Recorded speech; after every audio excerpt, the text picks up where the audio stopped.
Hello everyone, today I'll show you how to change the mouse sensitivity in Iron Nest.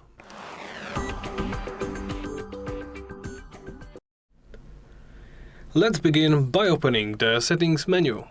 Do so by selecting the clipboard in the main menu or by opening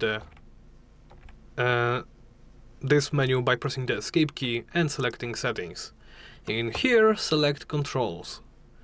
Here in sensitivity there should be the mouse sensitivity option. Here simply adjust it to your liking.